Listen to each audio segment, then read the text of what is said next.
तो आज हम लोग पढ़ना स्टार्ट करते हैं अफगानिस्तान। तो सबसे पहले अफगानिस्तान की राजधानी क्या है? राजधानी हो गया काबुल। यहाँ का जो मुद्रा हुआ वो हो गया रुपया। ठीक है। अफगानिस्तान भारत के पश्चिमी साइड, जम्मू कश्मीर है पश्चिमी उत्तर साइड में पड़ता है। ठीक है। जैसे ये मान लेते एक रफली ये अफगानिस्तान अगर हुआ अफगानिस्तान, तो इधर से इसके पश्चिम में पड़ता है ईरान, इसके नीचे पड़ेगा पाकिस्तान और ऊपर पड़ता है तजाकिस्तान और इस साइड पड़ता है भारत। ठीक है। जो कि इस साइड जो भारत का वो हिस्सा पड़ता है जो पीओके कहलाता है, जो कि पाकिस्तान के क्षेत्र में आता है। पाकिस्तान इस पर कब्जा कब कर लिया था? 1948 में। तो भारत का जो जम्मू एंड कश्मीर एरिया है, इसका लमसम 30% एरिया कौन कब्जा कर लिया था? पाकिस्तान कर लिया था 1948 में।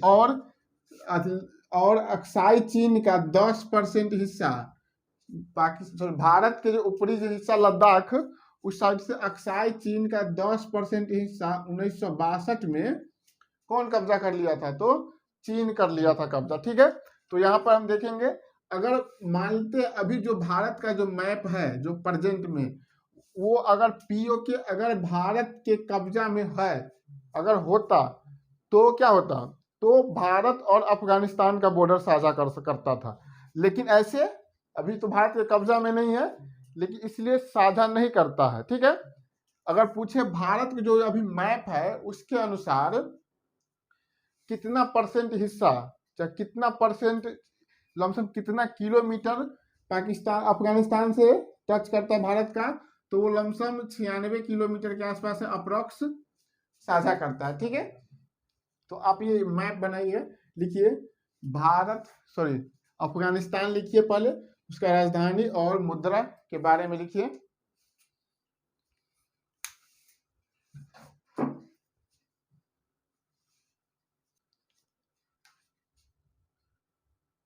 जल्दी जल्दी लिखिए, केवल आप लोग यही लिखिएगा अभी।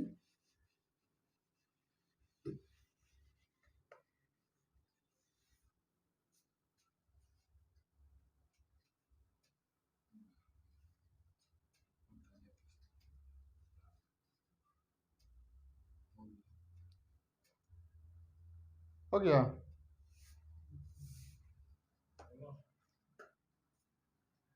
ये तो अफगानिस्तान पर भी किसका शासन है? तो तालिबान का शासन है। ठीक ना। यहाँ से अमेरिकी सेना को वापस जाने के बाद यहाँ की सरकार को हटा करके और यहाँ पे एक आतंकवादी संगठन था जो कि तालिबान, वो कब्जा कर लिया और वही अपना भी सरकार चला रहा है। ठीक है। यह जिस कारण से एकाएक सरकार बदलने के कारण से वहाँ पर जो तालिबान शासन हुआ, आर्थिक तंगी आया इतना, वहाँ पे खाना पीना का इतना कमी हो गया, जो भारत यहाँ पर यूएनओ यूनाइटेड नेशन ऑर्गेनाइजेशन के कहने पर बहुत गेहूं या बहुत खाद्य पदार्थ जितना भी हो वो भारत वहाँ पर फ्री ऑफ कॉस्ट पूर्ति करवाया है। दवा, ये सब चीज, मेडिकल फैसिलिटी भारत वहाँ पे उपलब्ध करवाया है। ठीक है।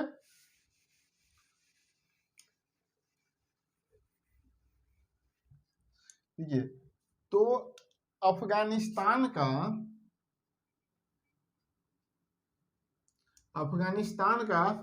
प्राचीन काल में इसको क्या कहा था? एरियाना कहा जाता था। ठीक है। एरियाना। और वहीं पे मध्यकालीन में, यानी मध्यकालीन समय में इसका नाम खुरासान कहा जाता था। ठीक है। और अभी इसका नाम क्या है? अफगानिस्तान है। ठीक है। अफगानिस्तान का इकोनॉमिक्स लमसम वहां का अफीम अफगानिस्तान में बहुत उत्पादन होता है। ठीक है। इसी पर वहां का इकोनॉमी टिका होता है। तो इस अफीम को लेकर के 3 देशों में विवाद चलता है। पहला हो गया पाकिस्तान, दूसरा अफगानिस्तान, और तीसरा हो गया ईरान। ये तो जब हम पाकिस्तान पढ़ाए थे तो पढ़ाए होंगे।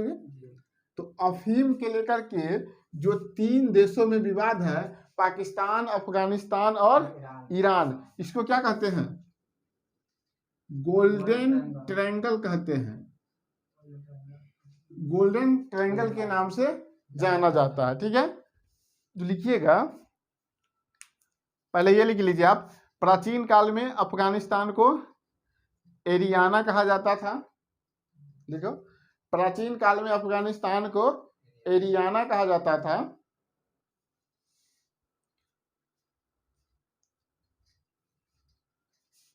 मध्यकालीन में पाकिस्तान को खुरासान कहा जाता था। खुरासान कहा जाता था।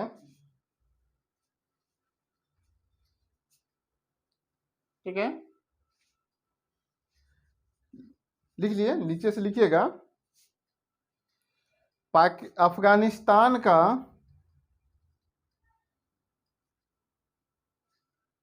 इकोनॉमी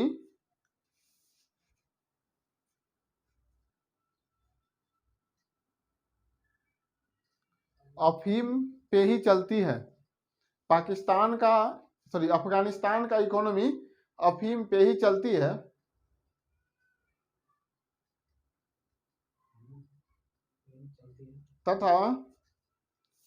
तथा पूरे विश्व का 90% अफीम उत्पादन अफगानिस्तान करता है। लिख लिए, पूरे विश्व का 90% अफीम उत्पादन कौन करता है? अफगानिस्तान करता है। ठीक,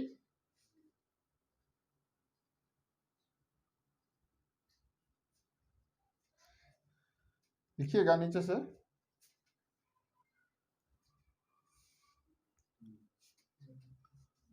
अफीम को लेकर 3 देशों में विवाद चलता है।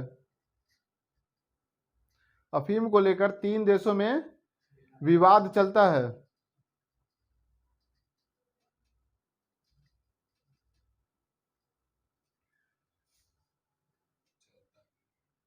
ठीक, एक पर लिखिएगा अफगानिस्तान, पाकिस्तान और ईरान। अफगानिस्तान, पाकिस्तान और ईरान।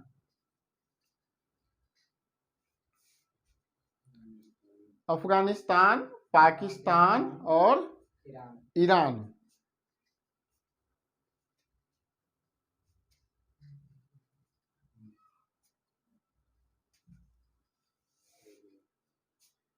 ठीक है, तो जिस समय भारत पे, ठीक ना, भारत पे अंग्रेज का शासन था। ठीक,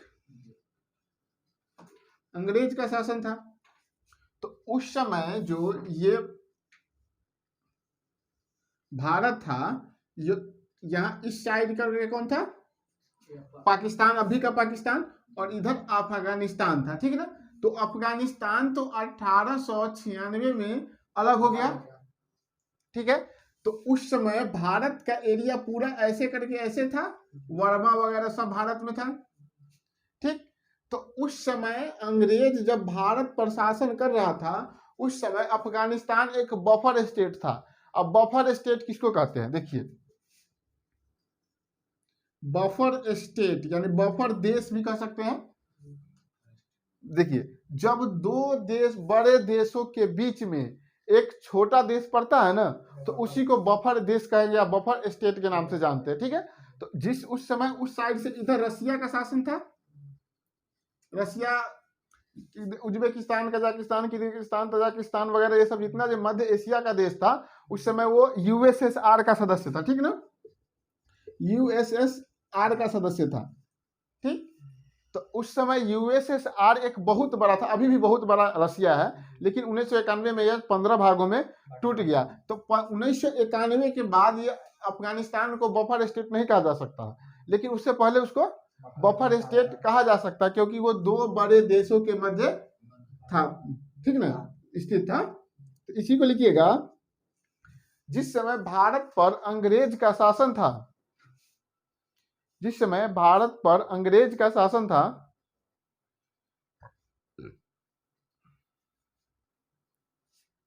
जिस समय भारत पर अंग्रेज का शासन था,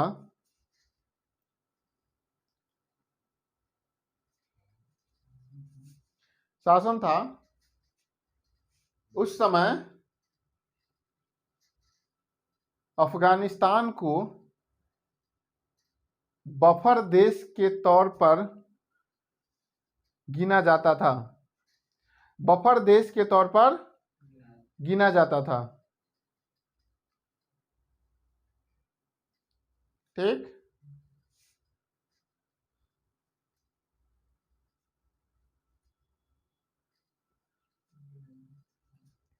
गिना जाता था। ठीक है, आप नीचे से लिखिएगा, नोट करके लिखिएगा, आखिर बफर देश कहते किसको है, यही बात ना। लिखिएगा, जब दो बड़े देशों के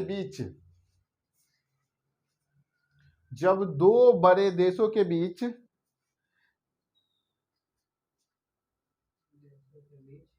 एक छोटा सा स्थलबद्ध देश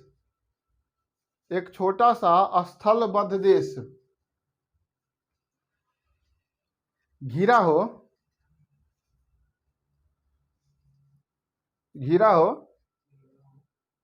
तो उसे बफर स्टेट कहा जाता है। ठीक है, यहां पर एक शब्द आया होगा स्थलबद्ध। ठीक है, तो स्थलबद्ध का मतलब होता है जिस देश का सीमा समुद्र से नहीं लगता हो। ठीक है, तो अफगानिस्तान का सीमा तो कहीं समुद्र से नहीं लगेगा, इसीलिए उसको कहते हैं स्थलबद्ध देश कहते हैं अफगानिस्तान को। और स्थलबद्ध में भी वो कैसा देश था, उन्हें 1896 से पहले बफर स्टेट था। ठीक था, 1896 से 91 तक, 1991 तक वो एक बफर स्टेट था। ठीक था, देखिए, तो अब आप यहाँ पे एटलस निकालिए, तो पेज नंबर 57, पेज नंबर 57,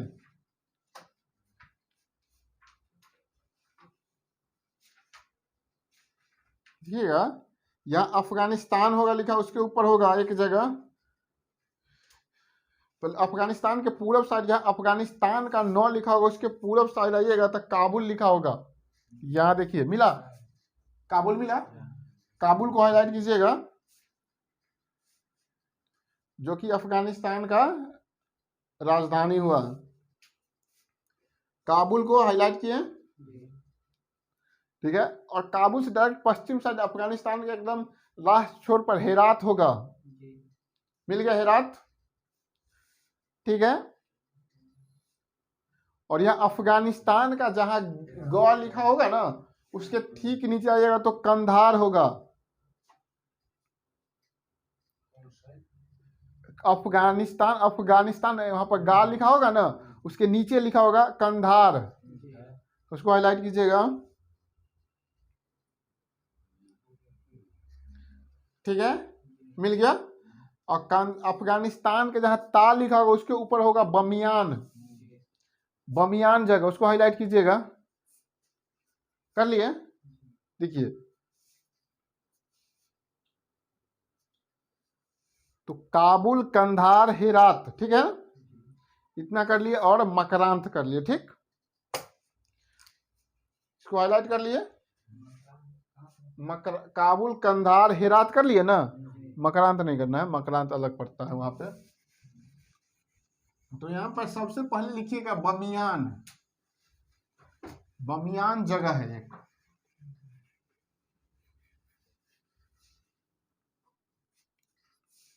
ठीक है,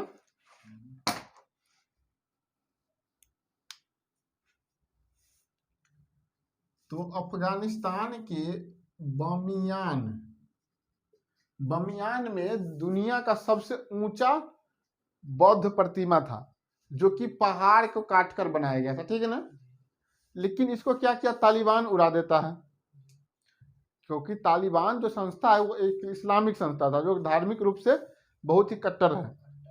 वो वहां पर किसी भी धर्म के बारे में, चाहे इस मूर्ति को, बमियान मूर्ति जो बौद्ध गुफा, ये पर्वत था ना, ये इसी पर्वत के अंदर इस पे काट करके बहुत ऊंचा सा बनाया गया था बमियान मूर्ति। लेकिन इसको अब अति तालिबान क्या करता है,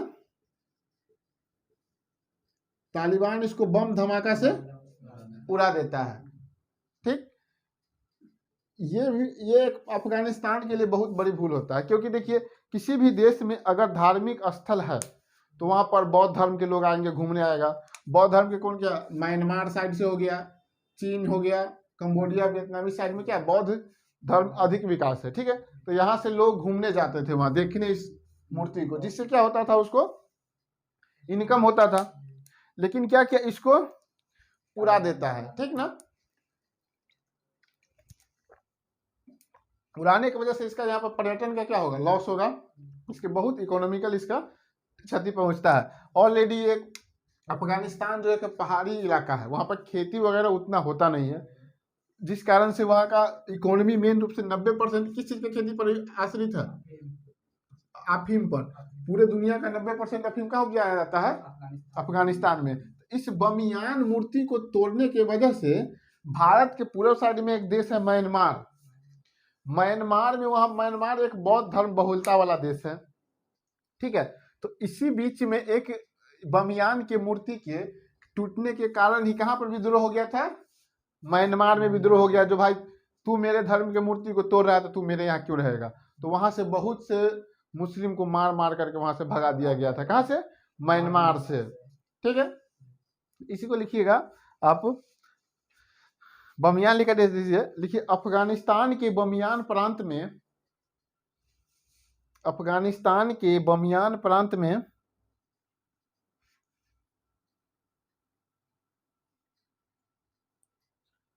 महात्मा बुद्ध की सबसे ऊंची मूर्ति, महात्मा बुद्ध की सबसे ऊंची मूर्ति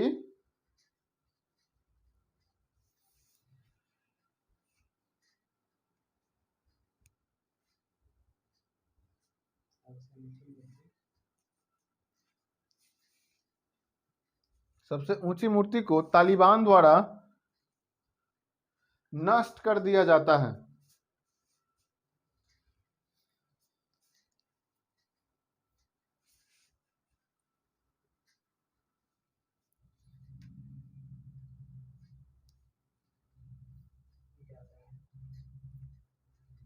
जिस कारण म्यांमार के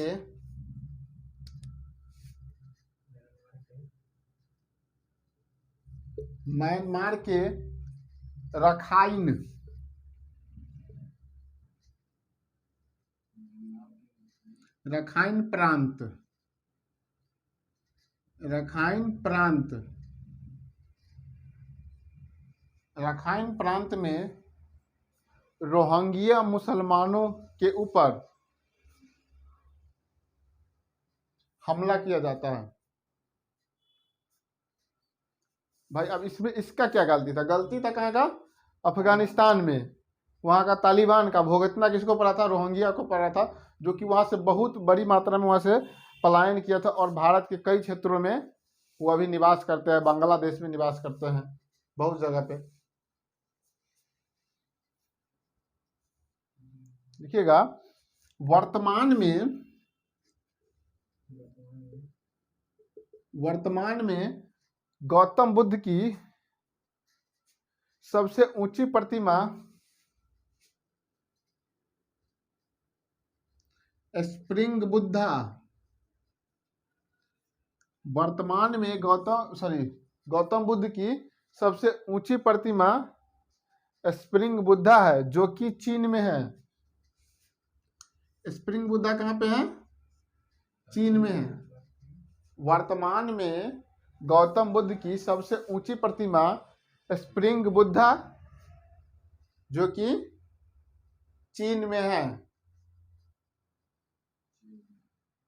ठीक है, लेकिन अगर सबसे ऊंची मूर्ति अगर पूछे तो स्प्रिंग बुद्धा कहाँ पे है, चीन में है। पहले कहाँ था, बमियान था, जो अफगानिस्तान में था, जो कि एक पर्वत के तराश कर बनाया गया था, ठीक है। लेकिन अगर सबसे ऊंची अगर मंदिर पूछा जाए तो वो पड़ता है इंडोनेशिया में। लिखिएगा, सबसे ऊंची बुद्ध मंदिर, सबसे ऊंची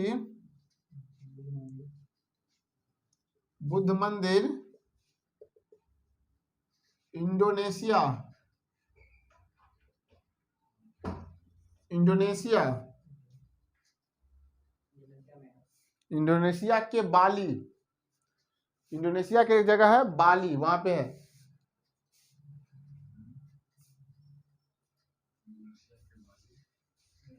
में स्थित है, ठीक है।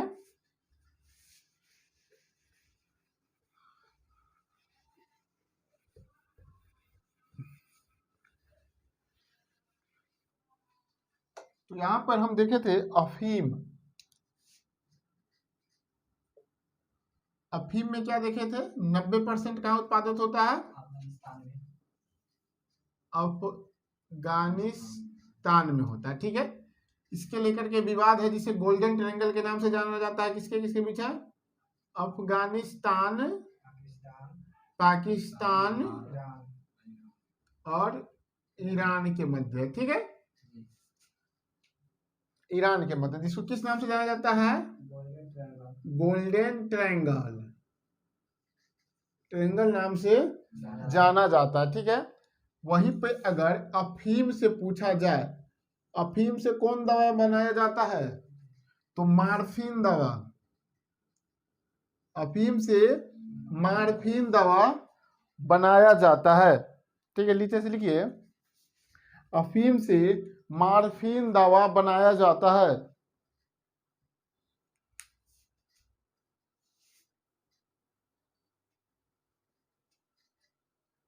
अफीम से मार्फिन दवा बनाया जाता है,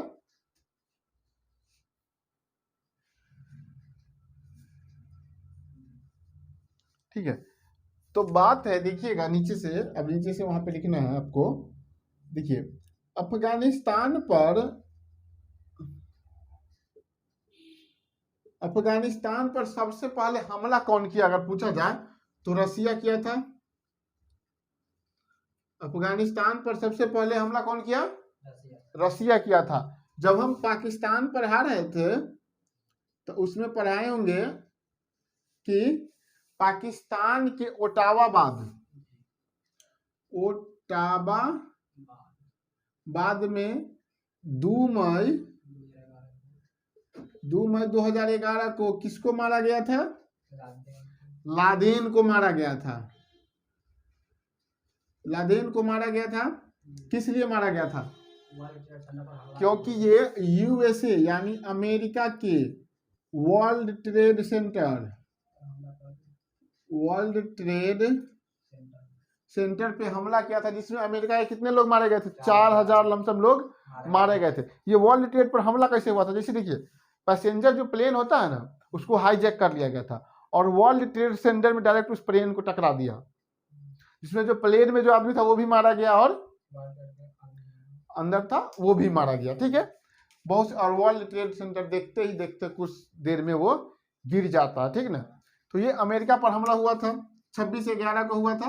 इसके लिए 2 मई 2011 को पाकिस्तान के ओटावाबाद से लादेन को ढूंढ करके मार दिया गया था, ठीक है। तो लेकिन बात यहाँ हो रहा है, जो सबसे पहले हमला कौन किया था अफगानिस्तान पर, रसिया किया था। तो इस रसिया को भगाने के लिए ही अमेरिका वहां पर आतंकवादी संगठन को फंडिंग करता था, क्योंकि रसिया और यूएसए में क्या चल रहा था, शीत युद्ध चल रहा था, ठीक ना। तो जिस कारण से ये वहां के आतंकवादी संगठन को फंडिंग करता था, उसी में से एक था लादेन, ठीक ना, लादेन।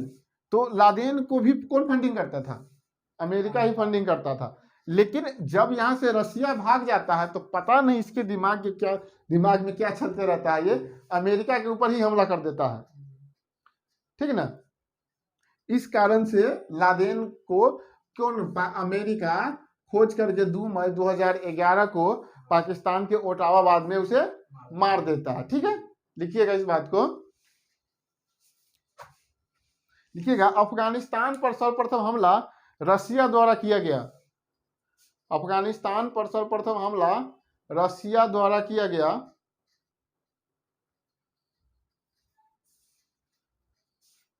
ठीक है, रसिया द्वारा किया गया। रसिया को वहां से भगाने के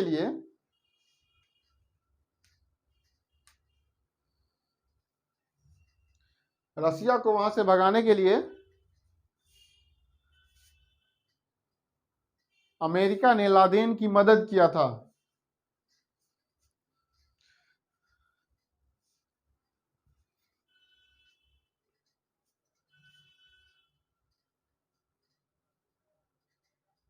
लादेन को मदद किया था।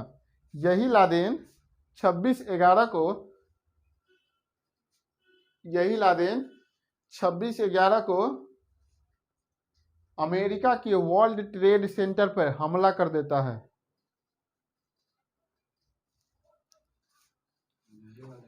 अमेरिका के वर्ल्ड ट्रेड सेंटर पे हमला कर देता है,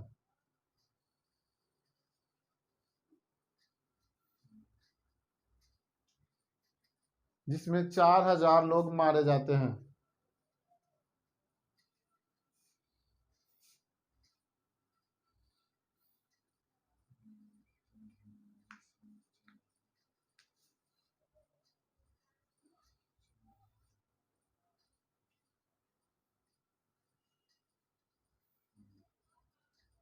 हमला करता है जिसमें कितने लोग मारे जाते हैं? 4000 लोग मारे जाते हैं। ठीक है, देखिएगा यहाँ पे आप मैप एटलस निकालिएगा, पेज नंबर 57। एटलस के पेज नंबर 57, 9वां एडिशन। यहाँ पे देखिएगा हिंद कुश पर्वत होगा, हिंद कुश पर्वत, यानी अफगानिस्तान और पाकिस्तान को प्राकृतिक रूप से कौन अलग करता है? हिंद कुश पर्वत करता है। और मानव जो रेखा का निर्माण किया, वो रेखा का नाम क्या था? कौन रेखा अफगानिस्तान और पाकिस्तान को अलग करता है? डुरंड रेखा। ठीक है, हिंद कुश पर्वत देखिएगा यहाँ पे होगा हिंद कुश पर्वत, मिला? तो प्राकृतिक रूप से कौन अलग करता है? हिंद कुश पर्वत। अब मानव निर्मित डुरंड रेखा, जिसको कब खींचा गया था? 1896 में खींचा गया था। लिखिएगा,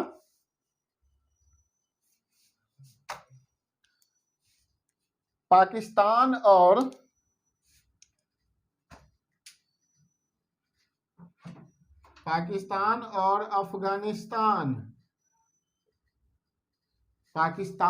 अफगानिस्तान को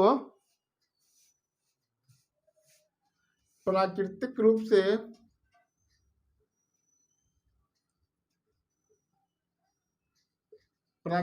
से हिंद कुश पर्वत अलग करता है।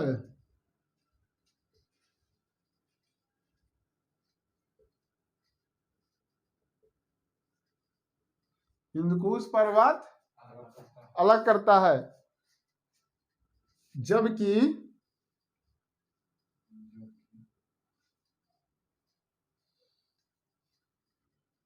मानव निर्मित रेखा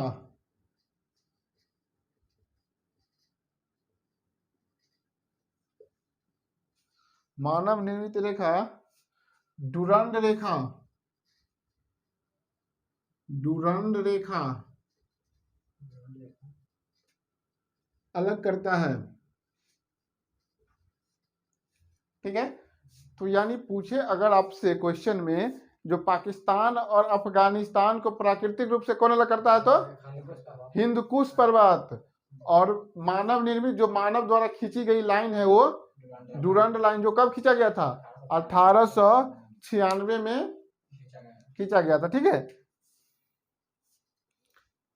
कि अगर वही पे अगर देखिए, भारत और अफगानिस्तान का संबंध अच्छा रहा है हमेशा से, क्योंकि देखिए यहाँ पे भारत कई परियोजना चला रहा है। उसी में से एक परियोजना है सलमा बांध।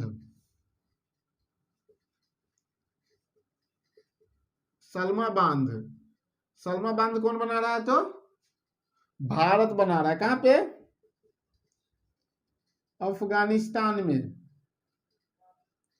सलमा बांध भारत कहां बना रहा है? तो अफगानिस्तान में। लिखते जाइए आप लोग। सलमा बांध कहां बना रहा है? तो अफगानिस्तान में बना रहा है। कौन बना रहा है? तो भारत बना रहा है।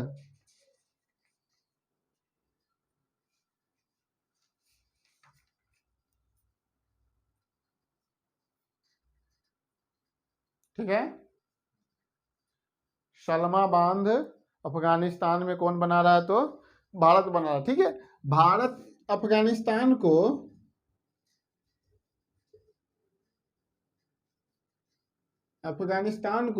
जो अफगानिस्तान का जो संसद भवन है ना, वो फ्री में बना करके कौन किया था? भारत उसको गिफ्ट कर दिया। किसको? अफगानिस्तान को, जो में अभी तालिबान रह रहा है। ठीक है, तो अफगानिस्तान को वहां का संसद भवन भारत गिफ्ट में बना कर दिया था। इस संसद भवन के उद्घाटन में यहाँ के प्रधानमंत्री भी गए थे। प्रधानमंत्री नरेंद्र मोदी भी गए थे इस उद्घाटन में। कब? अफगानिस्तान गए थे, जिस समय वहां पर लोकतंत्र थी। अभी तो वहां पे तालिबान का शासन है।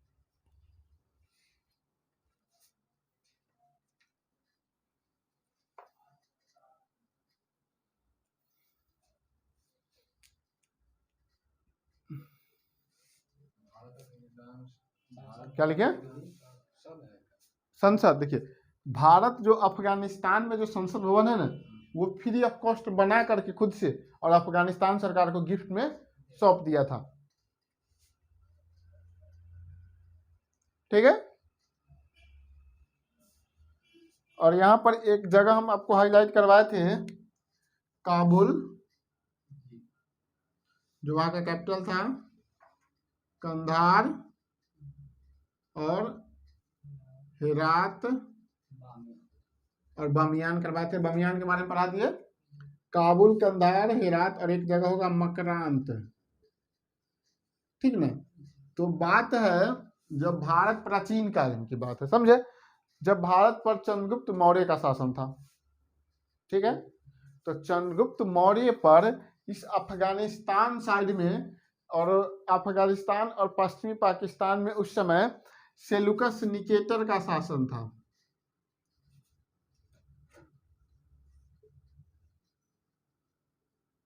ठीक है, इसके दरबार में एक रहा करता था मेगास्थनीज। ठीक है ना, मेगास्थनीज रहा करता था। ठीक है, तो ये भारत पे अटैक करता है, जिसमें यह बुरी तरह से हार जाता है। ठीक ना, तो इसकी एक बेटी थी कर्नेलिया। इसकी बेटी का नाम था कर्नेलिया। जैसे ही सेलुकस निकेटर इस युद्ध में बुरी तरह हारने लगता है, तो वह संधि का प्रस्ताव रखता है, जिस संधि में यह कहा जाता है कि सेलुकस निकेटर के बेटी कर्नेलिया से किसका शादी होगा?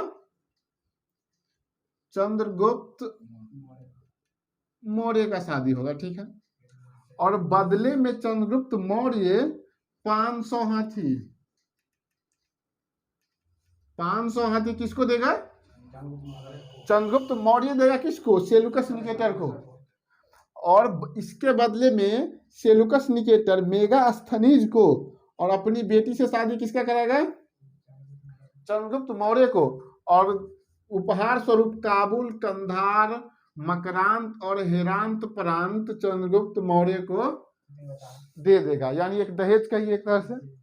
तो गाना ना, सुनो ससुर जी अब जिद छोड़ो, है ना, मान मेरी बात। तो वही बात है, दुल्हनों चाहिए और क्या चाहिए? काबुल, कंधार, मकरांत, हेरांत तो चाहिए।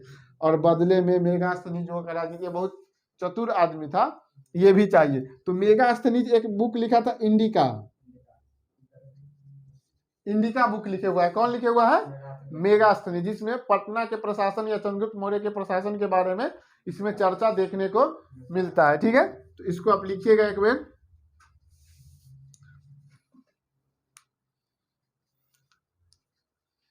लिखिए, चंद्रगुप्त मौर्य के समय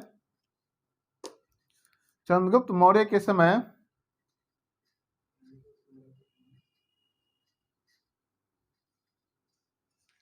भारत पर सेल्यूकस निकेटर आक्रमण कर देता है। चंद्रगुप्त मौर्य के समय भारत पर सेल्यूकस निकेटर आक्रमण कर देता है।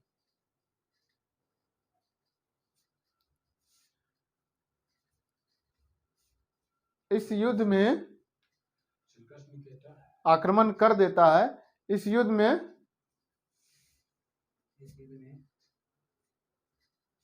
सेल्यूकस निकेटर की हार होती है। सेल्यूकस निकेटर की हार होती है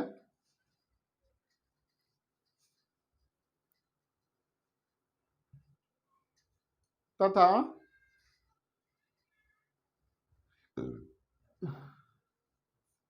दोनों के बीच संधि का प्रस्ताव रखा जाता है।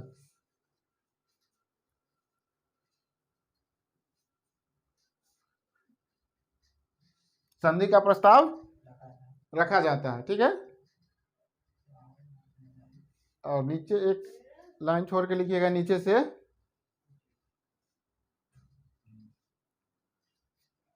देखिए चंद्रगुप्त सेल्यूकस निकेटर की बेटी कर्नेलिया, डैश देख लीजिए, सेल्यूकस निकेटर की बेटी डैश में कर्नेलिया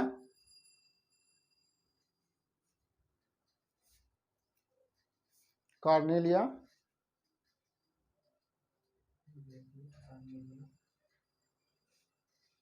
ठीक है से शादी चंद्रगुप्त मौर्य का होता है। से शादी चंद्रगुप्त मौर्य का होता है और मेगास्थनी चंद्रगुप्त मौर्य के दरबार में रहेगा, ठीक है। सेल्यूकस निकेटर की बेटी कर्नेलिया से शादी चंद्रगुप्त मौर्य का होता है और मेगास्थनी चंद्रगुप्त मौर्य के दरबार में रहेगा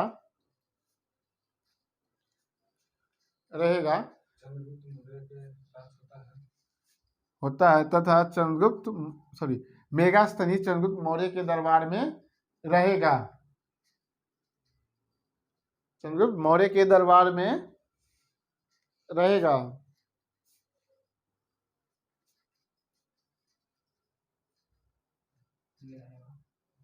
देख लिए, बदले में चंद्रगुप्त मौर्य सेल्यूकस निकेटर को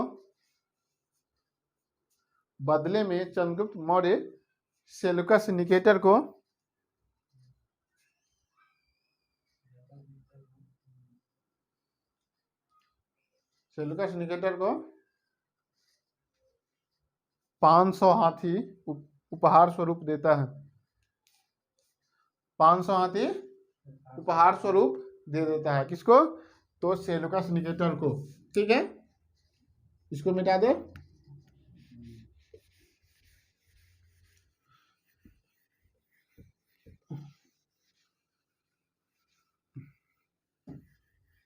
ठीक है,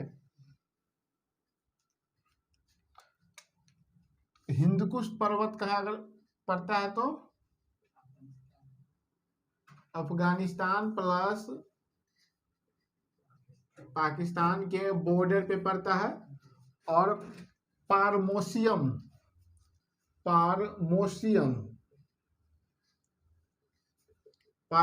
की पहाड़ी कहाँ पड़ता है तो अफगानिस्तान में। लिखिए,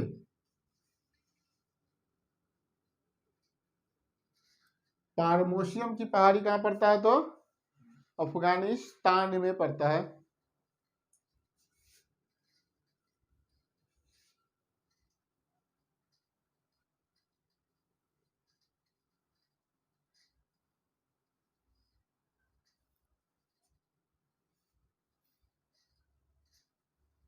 ठीक है, उसके बाद लिखिएगा यूनेस्को में शामिल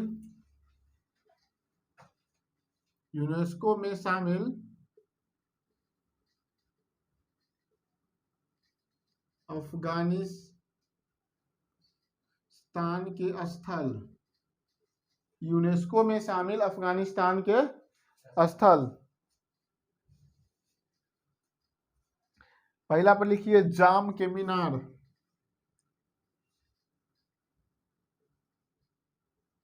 जाम के मीनार। दूसरे में लिखिएगा बमियान घाटी,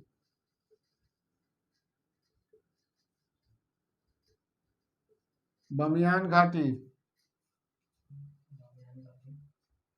ठीक है, तो यूनेस्को में अफगानिस्तान के ऐसे बहुत स्थल है, लेकिन मेन रूप से आपको याद रखना है दूगो, जाम के मीनार और बमियान घाटी याद रखना का है, जो कि अफगानिस्तान का दो जगह है जो यूनेस्को में शामिल है। यूनेस्को एक ऐसा होता है जो उसका देख रेख यूनेस्को संस्था ही करेगा उसको।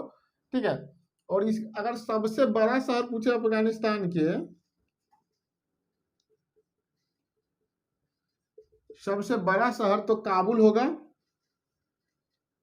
जो कि वहां की क्या है, राजधानी भी है, और सबसे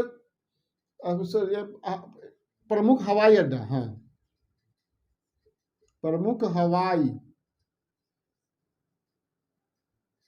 अड्डा कहाँ है, तो ये है कंधार में है। ठीक है, यही चीज आपको, इतना चीज अफगानिस्तान के बारे में याद रखना है। ठीक है, अब यहाँ पे ये बात है जो, अब ये सेलुकस निकेटर और चंद्रगुप्त मौर्य के बीच युद्ध है क्या, तो वो हिस्ट्री का टॉपिक है, हिस्ट्री में पढ़ना है। मेन यहाँ इसलिए पढ़ना है, जो काबुल, कंधार, मकरांत और हेरांत 4 जगह था ना, जो कि उपहार स्वरूप किसको दे दिया था, सेलुकस निकेटर, चंद्रगुप्त मौर्य को दे दिया, ये याद रखना है। और बाकी बात, ये युद्ध कब हुआ, कैसे हुआ, क्या कारण था इसके पीछे, उसको हाथी ही क्यों दिया गया, वो हाथी के लिए ही क्यों आक्रमण किया था, वो किसके, मतलब उस सेलुकस निकेटर के जो अति थे, मतलब उनके, सेलुकस निकेटर सिकंदर का सेनापति था, तो सिकंदर के कारण से वही बात, बदला उदला लेने के लिए जो भारत में आकर के सिकंदर को लौटना पड़ा था, इसलिए भी वो आक्रमण किया था। ये सब हिस्ट्री का टॉपिक है, तो ये सब हिस्ट्री में पढ़ना। ठीक है, तो यहाँ पर अफगानिस्तान खत्म हो गया, और उसके बाद कल हम नेक्स्ट क्लास में पढ़ेंगे नेपाल, भूटान, ये सब पढ़ेंगे। तो हम अभी तक कौन कौन देश पढ़ लिए, मालदीव पढ़ लिए, मालदीव, श्रीलंका पढ़ लिए, और पाकिस्तान पढ़ लिए, और अफगानिस्तान पढ़ लिए। तो हमको सार्क में कितना देश लिखाए थे, 8 देश लिखाए थे। ठीक है ना, जिसमें मालदीव, श्रीलंका, पाकिस्तान और भारत भी पड़ता है। लेकिन यहाँ पर भारत को हम यहाँ पर डिटेल में पढ़ेंगे, स्टेट बाय स्टेट पढ़ेंगे। ठीक है, इसलिए यहाँ पर हम भारत को स्किप करते हैं, भारत को लास्ट में केवल इंडियन मैप में पढ़ेंगे, वहां पर केवल इंडिया के बारे में, स्टेट बाय स्टेट को कौन जगह पे क्या है नहीं है, इस सब के बारे में पढ़ना है। ठीक है, उसके बाद यहाँ पर हम अफगानिस्तान पढ़ लिए, अफगानिस्तान के बाद पढ़ेंगे कल नेपाल, उसके बाद भूटान, उसके बाद बांग्लादेश पढ़ेंगे। ठीक है, तो बांग्लादेश का सिटीजन कैसे हुआ, क्या हुआ, भूटान में क्या क्या चीज प्रमुख है, कि पूरा भूटान का हिस्ट्री तो हमको नहीं पढ़ना है, बस जो जो चीज जो एग्जाम में महत्वपूर्ण है, भूटान का जो एग्जाम में हर समय पूछा जाता है, जैसे भूटान में जो परियोजना भारत वहां पर चला रहा है उसके बारे में पढ़ेंगे, भूटान भारत के लिए किस हिसाब से अच्छा है या खराब है, भारत के इंटरनली मैटर, भूटान के इंटरनली मैटर में भारत का क्या हस्तक्षेप है, ये सब हम पढ़ेंगे। उसके नेपाल पढ़ेंगे। ठीक है, तो कल हम कोशिश करेंगे नेपाल और भूटान पढ़ने का, उसके बाद कल उसके नेक्स्ट क्लास में बांग्लादेश, और उसके बाद फिर पढ़ेंगे एशियान देश पढ़ेंगे। ठीक है ना, एशियान में। ठीक, तो नेक्स्ट क्लास हम कल करते हैं।